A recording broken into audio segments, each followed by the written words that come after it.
ناوێ من تۆم ناوێ دۆستم هەیە ئەتۆم ناوێ تازە لە ئاخری عومرمدا دڵی خۆم ناخەمانەوێ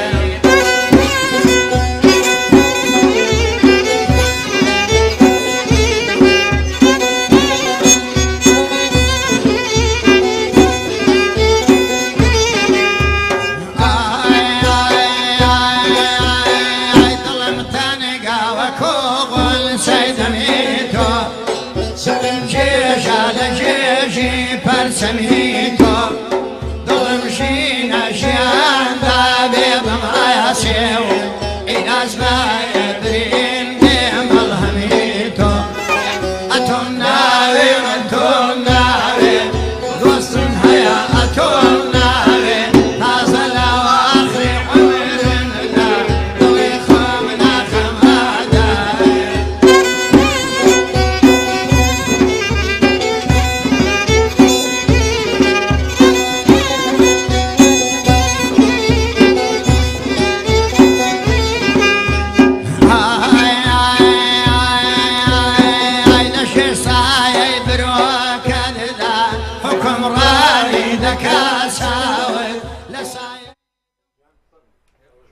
بەناوی خۆی گەورە میهرەبان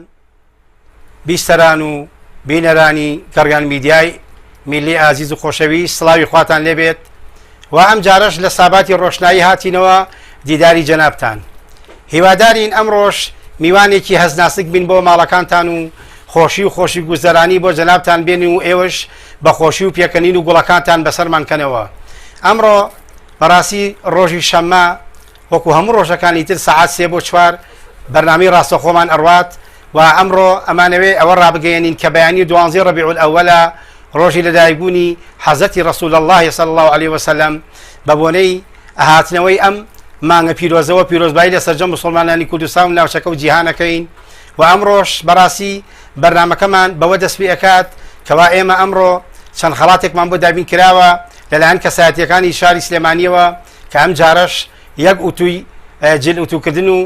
یەک کتری کارەبایی کە هەردووکیان ئەمری کارەباین دابین کراوە هیوادارین هاوڕێیان و ئازیز و خۆشەویستان کە پەیوەندیەکەن تا ئاخری بەرنامەکە هاوڕێمان من بۆ خەڵاتەکان و پەیوەندیەکانیشمان لە ڕێگەی ئەم ژمارە تەلەفۆنانە 1970 891 35 35 1970 891 75 کە وەتسئەپ و ڤایبەری لەسرە و کۆڕەکەکەشمان 1950 727 85 35 دەست پێ ئەکات و ئەمڕۆژ بەڕاستی میوانێکی زۆر زۆر ئازیز و خۆشەویست لە ڕۆژهەڵاتی کوردستانەوە تەشریف هێنا بۆ شاری سلێمانی کاکجەزا و بەرنامەکە و ئێمەش هەموو لایەکمان زۆرمان پێخۆش بوو کە لە دیدار و خزمەتی جەنابی دانیشتوین ئەمڕۆ ئەمانەوێت بەڕاستی کۆمەڵی باسوخوازکەین لەسەر خاوەن پێداویستی تایبەتەکانی ڕۆژهەڵاتی کوردستان کە چۆنە و چۆن نییە ئەمڕۆ مامۆستا خالید کۆمەڵێک باس و وردەکاریمان بۆ باز ئەکات لەسەر کەسایەتێک خاوەن پێداویستی تایبەتەکانی مەریوان و ڕۆژهەڵاتی کوردستان مامۆستا خالیدیان بەخێر بێ یاخوا منیش ئەسڵاو و مانونەبوون و مەز لە خزمەت بەرنامە جوانەکەتان و هەروەها سەرجەم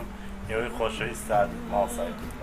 یاخوا بەخێر بێ مامۆستا خالیدیان ئێوە کۆڕێکخراوی باوەڕ کە لە بواری خزمەتگەیاندن بە خاوەن پێداویستی تایبەت بە تایبەتی کە مندام و نابینا و ناوی ساکار ئەکەن ئایا جموزول و چالاکی سنووری ڕۆژهەڵات چۆنە؟ لەخوا بەزەبێم وەکو ڕێکخراوێک لە مەریوان بەناو ڕێکخراوی کەمەندامانی باوەڕ ئەم ڕێکخراوە شکر بۆ خوا توانیوێتی لە بوارە جۆرە و جۆرەکانە چالاکی خۆی بنوێنێ مەریوان یەکێک لەو شارانەیە کە بەداخەوە ئەتوانین بڵێن کەمەندامی زۆر لە پێڕاژە چون نسبەت بە شارەکانی تر کەمەندامی زۆرترە لە پارێزگای ئەودی و مەریوانیش باوەتەوە جوو بەوەی کە کەمەندامی زۆرێ مەتوانیمان لە شکر بۆ خوا خولی تایبەتیان بۆ بکەین و ئێمە ڕێکخراوەکەمان مەرکەزێکی حرفە ئاموزی هەیە بۆ کچانی کەمەندام هەر ڕۆژە و کارگایەکیان بۆکەین و خولێکی فێرکاریان بۆکەین و ئیشی دەست دەکەن خەیاتیەکان هەروەها کاری سوفاڵگەریەکەن بە قڕ کۆزە و شتی ئاسەوار دروستەکەن بۆ ئەنێکەوە کەمەندامێن ئیشی دەستی خانمانتان زۆرە زۆرە بەڵێ ئەی لە بواری خوێندنە لە باری خوێندنا شکر بۆ خوا مەریوانێکێک لەو شارانەیە توانین بڵێن کە کەمەندان باش خوێن لەوێ نیشانداوە بەهۆیەوەی کە چەند نابینایەکی سەرکەوتومان بووە لە قەدیما ئەو نابینا سەرکەوتوانە بوون بەهۆیەوە کە پاڵپشت بن بۆ نابیناکانی تر و شکر بۆ خوای مایسە تا دکتۆرا و ماستەر چەندانە فقط نابینامان هەیە لە مەریوان ئێمە زۆر خۆشحاڵین بەهاتی جەنابێت. کاگەراسمان لەگەڵ نابینە جارێکە وەرگری بۆی زۆر سەخت دەمێنێتەوە. کاگەراز گیان فەرمی گیانی من. سلام علیکم اسلام وسلام. علیکم سلام برای عزیز و خۆشەویستم. سلامتی دەستخۆشی بەرنامەکە لێکم مەکەرانی میوانە بەرەزەکەکەم. یا ڕەوی سەرفراز بین ئینشاڵڵا ئێمەش خۆشحاڵتر بووین. سلامەتی خۆشحاڵتر منم مامۆستا گیان بەرەزی. کاگەراز گیان ئامۆژگاری ڕێنمایی شتێکت هەبێ ئێمە لە خزمەتا بین. قوربانم سلامەت بیا دەستخۆشی مەوە بە خێرات میوانەکەکەم. مامۆستا خالید میوانمانە ئەگەر پرسیار لە شتێکت هەبێ لێ لە خزمەتا بین. قوربانم سلامەت بیا خێرات نیەکەم و دەستخۆشیتان لێکەم سەرکەوتوو بن ئینشاءڵڵا. کاگەراز هیوادارە تا کۆتایی بەرنامەکە بینیتۆ لە بەروی خەڵاتمانەیە. قوربانم سلام مامۆستا گیان بەرەزی سلامەتی بەرەزی خوا بکەن دەستخۆشی بەرنامەکە سلامەتی خوا. عزیزی بنی چاوەکەم. مامۆستا خالید گیان وەزن و گوزەرانی خاوەن پێداسی تایبەت لە ڕۆژهەڵات چۆنە؟ وەڵا شکر بۆ خوا لە پێم قەیرانە کە هەمانە بەداخۆکە لە چونکە قەیرانێکی زۆرە لە ئێران زۆر. هەموو شوێنێکەرم قەیرانی ئابووریە زۆرە و کەمەندامی بە تایبەت ئەوانەیەکەوە بەڕاستی کەمەندامی جەستەین زۆرتر پێویستیان بە هەنێشت هەیە کە بەڕاستی بۆ دابینی پارەیەکی زۆری ئەوێ وەکۆوانەیەکەوە عەرەبانەکە ئەو کەمەندامی جەستەیانە کە لەسەر عەرەبانە دانیشن بەڕاستی ئیسە تۆ بتەوەیەک عەرەبانە بکڕی زۆر بە سەختی بۆ ئەو کەمەندامانە دابینەکرێ و بەڕاستی سەختە. مامۆستا مێردگیان فەرموو چاوی من. مامۆستا مێردگیان فەرموو. هەموو کاتە چاوی منی باش مامۆستا گیان. باشکەمەگەن حڵقە فلوتم براکەم. ڕەحمەتوڵاکەم سپاس دەکەم کاکە خالیدی خۆشەویست میوانمانە کاکە خالیدی ڕۆژهەڵاتی کوردستان. کاک خالیدی مەدەنی. بەڵێ. لەی زۆر خۆشحاڵ بووم بە خێراتنی و برا بەرەزاکەم هیوای سەرکەوتن بۆ برا بەرەزا خوازم بە خۆی و خانەوادەی و زۆرت برادەرانی لە شارە جوانەکەی مەریوان. مەمنون و سپاسم کاکمووی. بەرەزی کامەرگان بڵند پیرۆزایی مانگی مەولود و ینی جەژنی لەدایکبوونی پێغەمبەر ساڵ کەسینەکە پیرۆزایی ینی لە بەرزستان و تەواوی مسلمانانی کوردستان و مسلمانانی جیهان ئەکەم ئینشاءڵڵا ئەم بۆنێ دوێتە مای خێر و خۆشی و بەختەوەری و ئاشتەوایی و تەبایی محیبەت بۆ هەموو لایەکمان ئینشاءڵڵا. ئینشاءڵڵا مامۆستا گیان ئینشاءڵڵا بۆ بەیانی خۆت ئامادەکە بە کۆمەڵی شیعر و سرودی جوانەوە بۆ بەیانی بۆ یادی دابینی حەزرەت ڕێکخراوی ڕۆشنایی و بەیانی بۆنێکی زۆر گەورەی هەیە.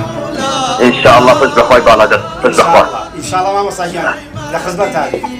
زۆر خۆشحاڵ بە کاتی بەرەستان نەگرم لەبەر هاوڕێیان. چاوەکەمی زۆر سپاس بۆ پەیوەندیەکەت. هەرکەس عاشق مامۆستا خالید گیان ئەی بەنسبەت مساعداتی خەڵکی خێرخوازی ڕۆژهەڵاتەوە چۆنن لەگەڵتانە؟ وەڵای ماڵ سامر منم چەند ڕۆژەکە لە سلێمانی بووم لە خزمەتێوا بووم بەڕاستی جێگەی خۆیەتی منیش ئەوکو کەمەندامێک جێگەی خۆیەتی لێرە ڕێزێک و هەست و سپاسێک تایبەتم ببێ بۆ دەوڵەمەندانی شاری سلێمانی بەڕاستی شیاوی ئەوەن کە تەقدیر و تەشەکر و سپاسیان لێ بکەی کە بە جوانی یارمەتیان بەداخۆ وەڵای ئەگەر گێرەکمان بێ ڕاست بڵین ئەڵبێ بڵێن بەداخۆ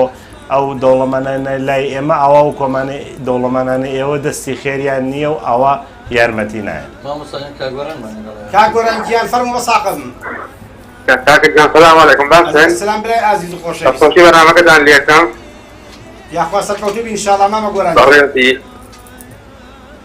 کێتان مازەکە کاحمەد؟ کاک خالیدی خۆشەویست لە ڕۆژهەڵاتی کوردستان. کاک خالید ئەوڕستێکی خۆمە دەستخۆشی لێکەم. مەمنونم کاکەڕان لە خزمەتتان بە قوربانی سپاستان دەکەم. دەستان خۆش بێ کامەرگیان. هیوادارێ تا کۆتایی بەرنامە هاوڕێمان بی لە بەروی خەڵاتمان. قوربانم کامەرگیان یاڵبی دەستان خۆر مەخانەوە بێ. سپاس دەکەم. لەم میمبەرەوە ئێمە زۆر سپاس بۆ خێرمەندەکان و کەسە سەرمایەدارەکانی شاری سلێمانی کە کاک خالیدی خۆشەویست لە ڕۆژهەڵاتی کوردستانەوە شانازیان پێوەکە بەڕاستی ئەمان سەری ئێمەیان بەرز کردوتەوە هیوادارم پشت و پەنای ئێمە بژن بۆ هەموو کار و بەرنامەکانمان هیوادارن کەسایەتەکانی شاری سلێمانی ئەم ڕادیۆ ئازیز و خۆشەویستە کە بزەیەک و بێکەنی خاتە سەردەمی ئەو خەڵکە چاکی ئێوە یاگەری و پشت و پەنامان نەبن ئێمەمان بۆ ناکرێ بە سوپاسێکی زۆرەوە کە ڕۆژهەڵاتی کوردستان ڕۆژهەڵاتی ڕۆژئاوا لە هەموو شوێنەکان و ئاگایان لە سەرمایەدارەکان ئێمە هەیە تکای ئێوە ژاگاتان لێمە بێ ئینشاءڵڵا. مامۆستا دایکی محەممەد هات دایکی محەممەد دایکی محەممەد ئەڵێیان چۆنی باشی یارەبی ئەو خوایە عافووکە ئینشەڵڵا خوایە ڕافوکە خوا دەستخۆشە و بەرنامەی یەکە مامۆستا کۆڕەکەکەتان هیچ ناکە ئاسیا بکەم پێنجسە داخرێم دەوەڵا ئیشەکە شانسی نییە کاکە شانسی نییە بە خێراترە و یانە بەڕێزتان دەکەم یەخوا بەخێر بێنە ئێرانەوە بەرنامەی ئاوەدام کردەوە یاخوا یەخوا تۆش خۆش بی ئینشاءڵڵا بڕۆ بەلای ئازبەری دەکەتەوە بە سەرماو نەبێ عەممان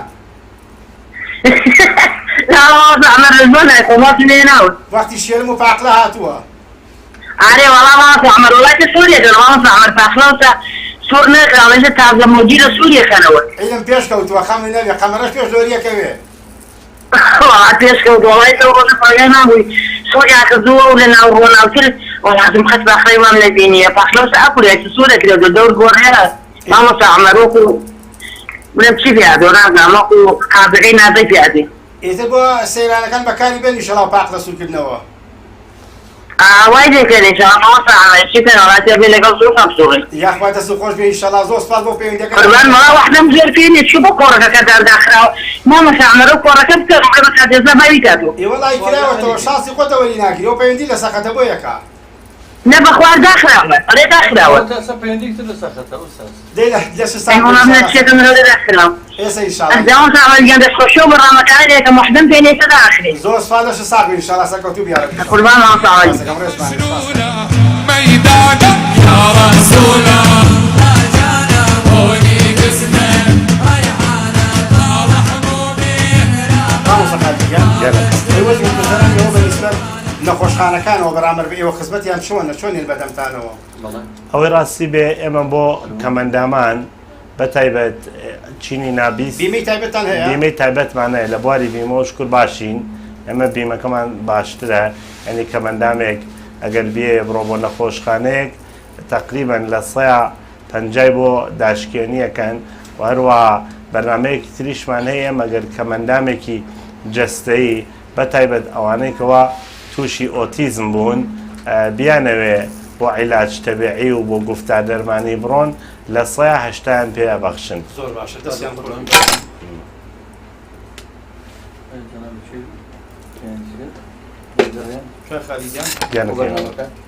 وەزع و گوزەرانی سەبارەت بە نەخۆشخانە بۆ دوکتدی پەلی تایبەت یا قاچی تایبەت هاوکاریتان چۆنە لەوانەیە وەڵا لەخوا بەزیابێ باشە ئێمە ئەوم عەرز کرد کە ئێمە بۆ نابیستەکان بەرنامەیەکمان کردووە پرۆژەیەکمان کردووە بۆ ئەوانەی کەوا نابیستن بە تەنیا خۆیان ئەڕۆن بۆ نەخۆشخانەکان شاید لەوێ کەسانێ ببن کە لە زوانی ئیشارە تێنەگەن ئێمە بەرنامەیەکی پەیامێکمان داناوەکو نامە بەنامە نابیستەکان نامەنێن بۆ سامانەی نەخۆشخانەکان کە لە نابیستەکان ڕەحەت پێ بکەن کاکشێر گیان فەرمە قوربان السلام عليكم كاك عمرجان سوري بلا باشا عليك السلام كاشخ كامي گیان ڕێزە حورمەتمان لێ بۆ جەنابەت دەستخۆشیت لێەکەم بۆ خۆت و هاوڕێکان و کارمەندان و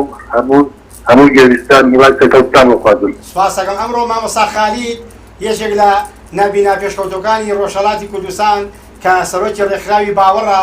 لە شاری مەریوان لە بریتە لە ڕێکخراوەکانی کەمەندامان نابیسان و نابینان کە لەژێر سەرپەرشتی ئەم ئازیز و خۆشەویستەمانێک کە حوزوری هەیە لێرە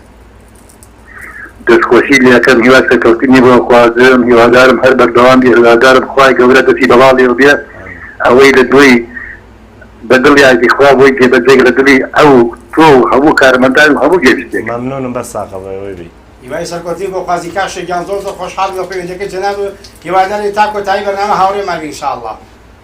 ئینشاءڵڵا قوربان دەسپاسم کاک عومەرگیان خواتان لەگەڵ بێ سپاس دەکەم سپاس بۆ پەیوەندیەکە مامۆستا یان سێ ژمارەمانی شەکە 0 صفر حوصو حبتاويك هرصو نويك حبتاو بينش حبتاو بينش واتسابية وصفر حوصو بنجا حوصو بيسوحاو اشتاو بينش بينش خلي زوري لك كوركا داخل زوري كورانا وتاعي فايبر شيء كورك كوركاش من فايبر إلى سنة هاوري أنا قبتان إلى رجع فايبر وقيمة كان خەخەلیان بەنسبەت ئەو نابیستانەی کە پێویستیان بە سەماعە هەیە ئەو کەمەندامەی کە پێویستی بە پەلی دەستکرد یا قاچی دەستکرد هەیە یا ئەو نابینەی کە پێویستی بە گۆچان هەیە ئایا کۆماری ئیسلامی ئێران چۆن هاوکاری کردو لەو بوارەیە؟ وڵا شکر بۆخوا باشین ئێمە لە بواری وەسایلی تاوانبەخشی پێڵێن لای ئێمە ئەنە ئەوەی کە کەمەندامێک وەکو فەرموتان نابینا بۆ گۆچان یاوانێکەوە کێشەی نابیستیانە بۆ سەمعەک بەڕاستی باشن یانە شتی باش تەمینەکەن بۆیان پێشکەوتوترین گۆچانەکانوان ئێمە لە ئێران گۆچانی زیرەکمان هەیە کە بۆ نابینایان بەکاریهێنین سەمعەکەکان هەر لە مناڵێکی حەو ساڵ بەرەو ژوورتی سەمعەکی بۆ دانێن شکر بۆخوا لە بواری وەسایل و ئەو پێداویستانەی کە بۆ کەمەندامان ئیسفایلەکەن کێشەمان نییە یاخواسە کۆتەوە ئینشاءالله ئەی بەنسبەت دانیشگەوە بۆ نشۆی نشینگەی خاوەن پێداویستی دابێت ئێوە چۆن؟ وڵا دانیشگا شکر بۆخوا باشن بەڕاستی ماڵسا عومەر ئێمە ئەو کەمەندامانەی کە دێنە مەکتەبەوە دوایەوە لای ئێمە پێڵێن ڕاهنەمایی لە پۆلی هەفتەمەوەی تر دێنە ناو مناڵانی عادی شکر بۆخوا باشە لە بواری ئەوەی حتا ئێمە بۆ هاتوچۆش ڕێگۆبانەکان چاکەکەین بۆ کەمەندامان هەنەگەر دانێک نابینایە کەمەندامێکی سەرعەرەبانە شوێن و ڕێگە و خیابانەکانیان چاک کردووە کە بە تەنیا توان هاتوچۆ بکەن و بۆ ئەو کەسانش کەوا لە زانکۆن وەکو وەیس ڕکۆردێر و لەپتۆپ و ئەوانیان بۆ دابینەکەن کە بتوان بە جوانی سعی بکەن خاتوشالا گیان بڵە فەرموو ئەم کاتتان باش هەموو کات بەڕێز گیان خوشکی گەورەمان دەستخۆشی بەرنامەشتان لێ یەکەم سپاس بۆ جەنابیشی کە پەیوەندی کردۆ بە ئێمەوە بە خێراتنی میوانەکەش یەکەم سڵاو ڕێزم بۆی هەر لە سلێمانیەتا و شوێنی کە لێوەی هاتووە خۆشحاڵیشین پێی تەمەن درێژ بێت سەرکەوتوو بێت لە ژیانیە خاتوشالا هیچ تەیە بۆ مامۆستا خالید کە لە ڕۆژهەڵاتی کوردستانەوە هاتووە تەنها بە خێراتن یەکەم و زۆر خۆشحاڵم پێی و مەمنون و سپاس دنیا سڵاو ڕێز و حرمەتون بۆ خۆی و خانەوادەکەی هەیە سلام و ڕەحمەت الله سپاس مەمنون زۆر سپاس دەکەین سپاس بۆ پەیوەندیەکە خاتوشالا هیواداری تا کۆتایی بەرنامە هاوڕێمان بی ئینشاءالله هەر لە ڕۆژ هەڵات دەنگ و ڕۆژ بۆ بەرنامەکەمان ئێمە و شادمان کردەوەی کە جەنابەت ئێرە تەڵبژار کردی بۆ گوێخانێک بۆ گەیاندنی پەیام و داواکاری و خزمەتەکانی جەنابتان کە هەبووە لە کۆماری ئیسلامی مەمنونە ماڵسا عومەرگیان منیش بەنەوەی خۆم سپاسی ئێوە و سەرجەم هاوکارەکانتانەکەم بەڕاستی من فەخر و جێگەی فەخر و شانازیە کە دۆستانێک وەکو ئێوە و بە تایبەت سلێمانی جێگەی شێرە پیاوانە کە بەڕاستی ماڵسا عومەر ئازادی وەکو ماڵسا مەلا عوسمان یا وەکو کاک دکتۆر شاباز کە بە تازایی و دکتۆرای وەرگردووە بەڕاستی هەر هەمووتان جێگەی فەخر و شانازین بۆ ئێمە بەساخن وڵای ئێمە سپاس جەنابەت ئێمە کاکە جەزای بەڕێز و خۆشەویست ئەم دیۆخانەی بۆ ئێمە کردوتەوە هەموو کاتی ئێمە چایی ئێوەڕانمان هەیە ئەم دیۆخانە لەبەرەوەی ماڵی ئێمەیە ئەمە خۆشەویستنی شوێنە لای ئێمە یا ڕەبی ئینشەڵڵا خوا عاقبەت بەخێری کە من بەلای بڕوای خۆم باشترین دوعا ئەوەیە کە ئینسان عاقبەت بەخێر بێ من لە ڕێم بەرنامەشتان داوای عاقبەت بەخێری بۆ کاک جەزا و بنە ماڵی بەڕێزیەک کاک محەممەد جافەر بە قوربان دەستخۆشی کەماگەتان لەگەم کرا عومەرگیان هوای سەرکەوتتان بۆ خوازم بە خێراتینێکە خالیل دەکەین لە ڕۆژهەڵاتی کوردستان و سەر و سەر چاومان کەناڵێکی جوانتان هەیە هیوای سەرکەوتتان بۆ خوازیم ئینشەڵڵا بۆ هەڵمێنن یاخواتەوەی سەرکەوتوی ئینشەڵڵا زۆر خۆشحاڵ بین بە پەیوەندیەکە لەگەڵ ئامۆژگای ڕێنمایەک دەبێ بفەرمی کاکە محەممەدیان خۆش بیا خوا سەلامەت بیا ڕەبی مەمنونی زۆر سپاس تا کۆتایی بەرنامە هاوڕێمان بیت خيلي فراوان قلبم بروح أرواح ئازیز و خۆشەویستانمان ئێمە پاژەوەی کە بە خێراتینی زۆر مامۆستا خالیدمان کرد ئەمەوێ باسی ئەو بکەم کە بەیانی ڕێکخراوی ڕۆشنایی دڵ بۆ خزمەت وەکو هەموو ساڵەکانی تر سوپاس بە خوای گەورە بەیانیشی بۆ هەڵکەوتە کە خوای گەورە بەنسیبمانکە ئینشاءالله مەولودێکی پێغەمبەر صلی الله علیه و سلم خوێنی لە بەرەکەی ڕێکخراوەکە بە ئامادەبوونی سەدان لە نابینایان لەو کەسانەی کە بیر و باوەڕی دینی ئیسلامی ڕاستەقینەی دڵیان ناچەسبیوە بەداخی زۆرەوە ئەمڕۆ ئەوایە حکوومەتی هەرێمی کوردستان وەزیری ئەوقاف بە تایبەتی ڕێگەی بیایە لە چەندین شوێنی زۆر تایبەتی کوردستانە بە تایبەتی ئەوە بکرایەوە نەکا وەزیری ئەوقاف ئامادە نەبێت بۆ تەنها 5 دقیقەیەک بچێت لەناو مزگەوتێکەدا بنیشێت و ئەم یادی پیرۆزە بکاتەوە. ڕێکخراوی ڕۆشنایی دڵ زۆر بە ئەرکی خۆی یەزانێ کە هەموو کاتو بۆ نەیادەکان، کاتو بۆ نەدینیەکان، کاتو بۆ نەمناسەبە خۆشەکان لەناو بارەگای ڕێکخراوەکەی خۆیان بکاتەوە لەبەر ئەوەی کۆمەڵانی خەڵکی کوردستان زۆر پێویستیان بەمەیە بایەمە بگەڕێنەوە بۆ ساڵی هەشتاکان کە مەولودمان هەبوو، کە پیاوی بەڕێزمان هەبوو، کە پیاوی سەرسپی و خۆشەویست هاتن ناو مەجالیسەکانمانەوە، کە پیاوی مێزە بەسەری مامۆستایانی ئاینیمان زۆر ڕێزیان هەبوو لە ئێمە لە هەموو بۆ نەیادەکانە ئامادە بوون. بە سوپاسێکی زۆرەوە بەیانی ڕێکخراوی ڕۆشنایی دڵ ئامێزی کردوێتەوە بۆ نابینە عەزیز و خۆشەویستەکانی. یا ڕەبی خوای گەورە هیدایەتیان با ئینشاءڵڵا بەیانی لە سەعات 10:30 مەراسیمەکەی دەست پێکا ئینشاءڵڵا بە ئیزنی خوای گەورە بە سوپاسێکی زۆرەوە کۆمەڵە خەڵکی شاری سلێمانی خۆشەویستی سپۆنسەری کارەکەیان کردوتە دەست. یا ڕەبی خوای گەورە سەرفرازیان کاوە ئینشاءڵڵا.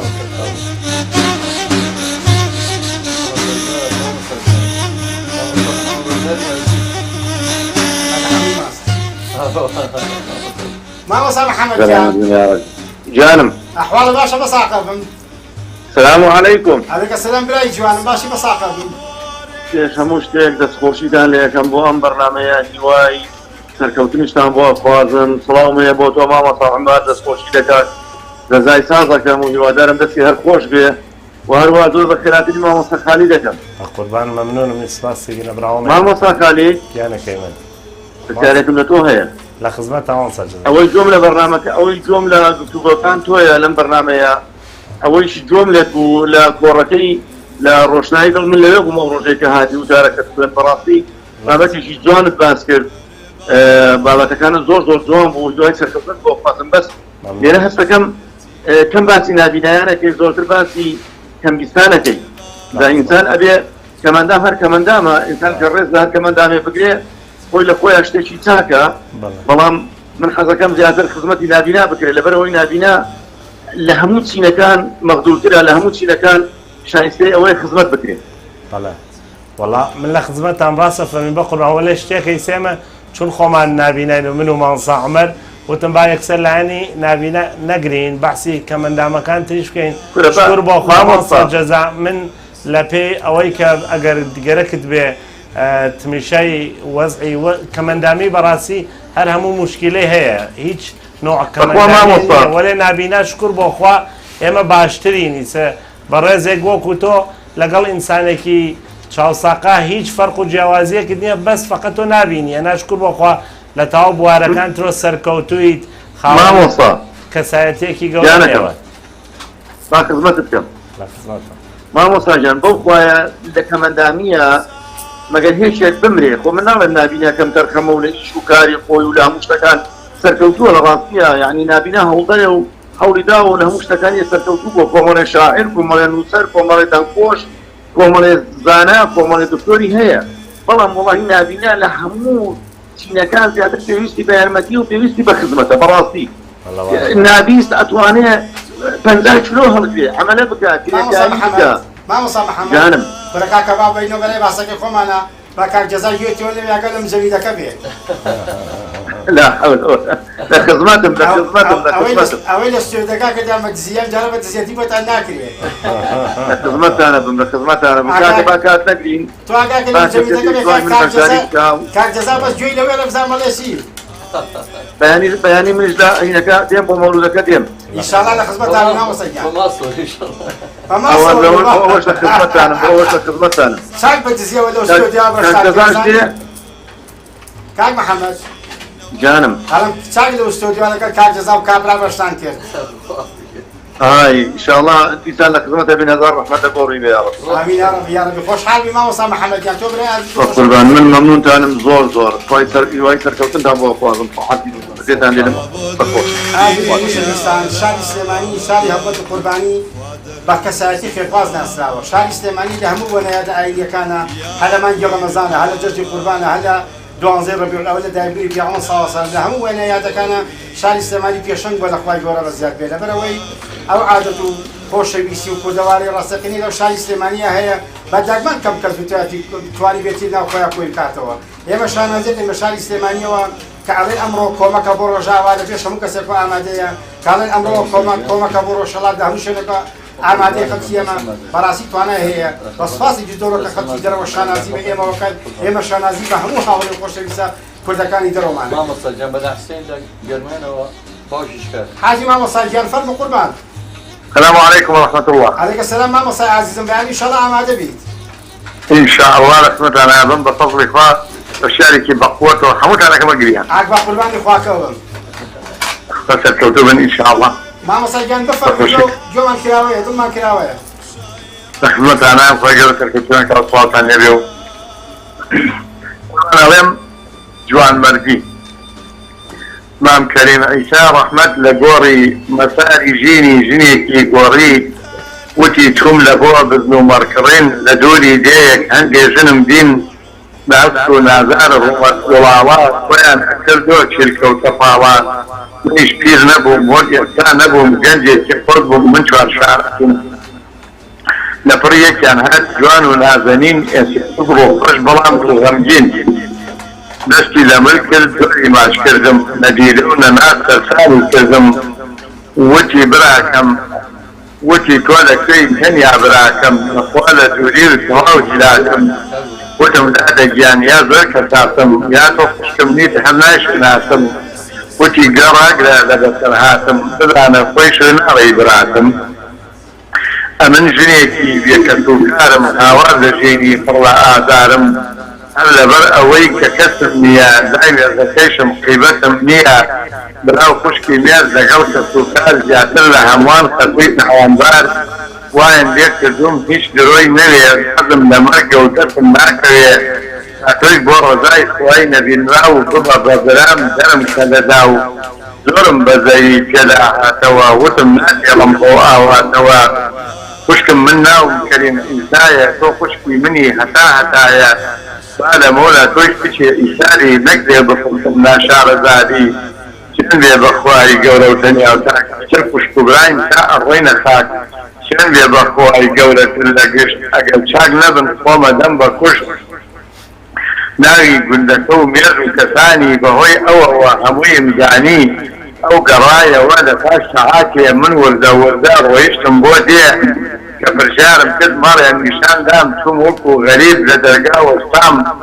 جن شاي تيم كودهات دولة مع القنياني في كل زمان مقولاو وكي تراكم أول هولك في شمني يدير كل تاكدي جابني جوتم أي خشكي جوانم خني دوريتو فشتي شكانم دسمان كذا مليا كلبة قريان في المسبة أنا رشد بياني بعران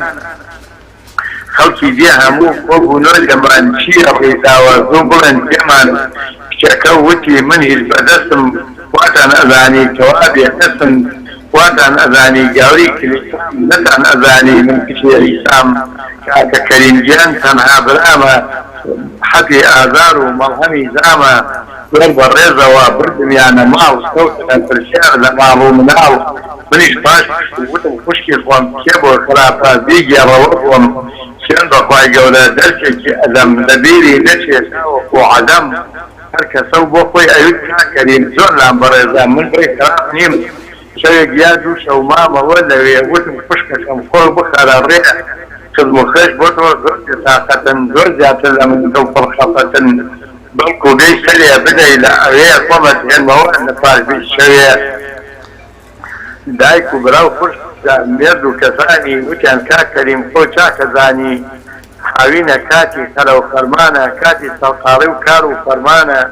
بيرزكي وكي فاش خلو خرمان خوبي هي المور قيمان بقيمان وحاوي هتا قناعتم كرد وقرانا والناري قوام برد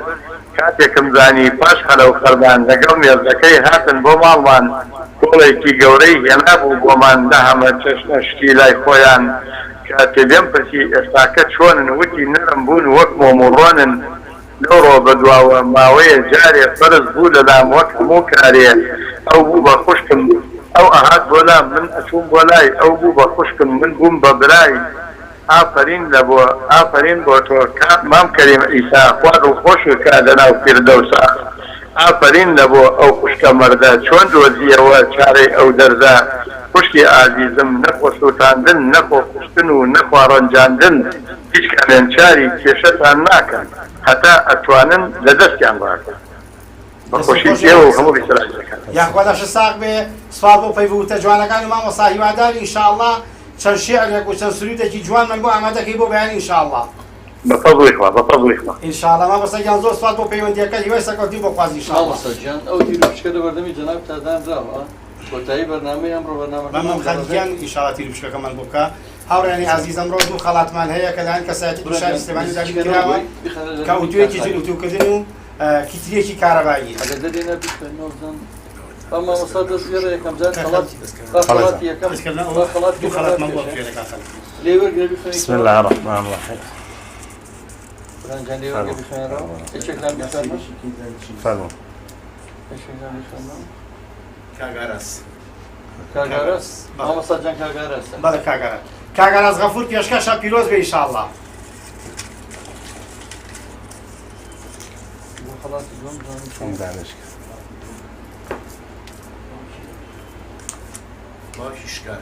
باوکیشکار مامۆستا مەلەحسەی پیرۆز بێ کاک باوکیشکار کاک مەلەحسەی گیان پیرۆز بێ ئینشاءالله مامۆستا جان هیوای کۆتایی و خۆشەویستی بۆ مامۆستا خالی دەخوازین زۆر خۆشحاڵم لەم ڕۆکاتە بەرنامەکەمان هاوڕێیان و گوێگرانی عزیز و خۆشەویست ئەمڕۆ لەبەر هەندێک ئیتیزاماتی زۆر تایبەتیمان هەیە بەرنامەکان بە تۆزێک کەمەوە کۆتایی پێهێنی زۆر سپاس بۆ پەیوەندی جەنابتان زۆر سپاس بۆ ئەوەی کە و کاتتان بە ئێمە بەخشی بەیانی ئینشاءالله یادی لەدایکبوونی پێغەمبەر صلی الله علیه و سلم یا ربی بێ بەمای خێر و خۆشی بەسەر هەموو لایەکمان بڕۆژێ ئینشاءالله خوای گەورە هەموو لایەکمان سەفرات و سەرکەوتوو کا و زۆر سپاس بۆ کاک جەزا و کاک بورهان و ستافی ئەم رادیۆ ئازیزە و زۆر سپاس بۆ جەنابیشتان بەخواتان ئەسپێری خواتان لەگەڵ ئینشاءالله ممنون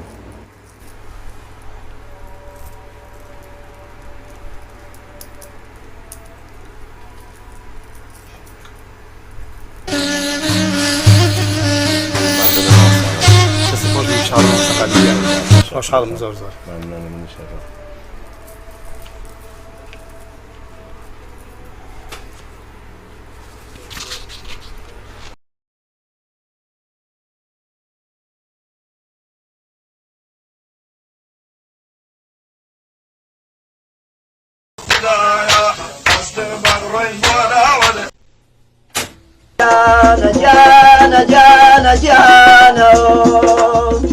هرجانا قلبك يا كاكل سورم ديبي جانا قلبك يا كاكل سورم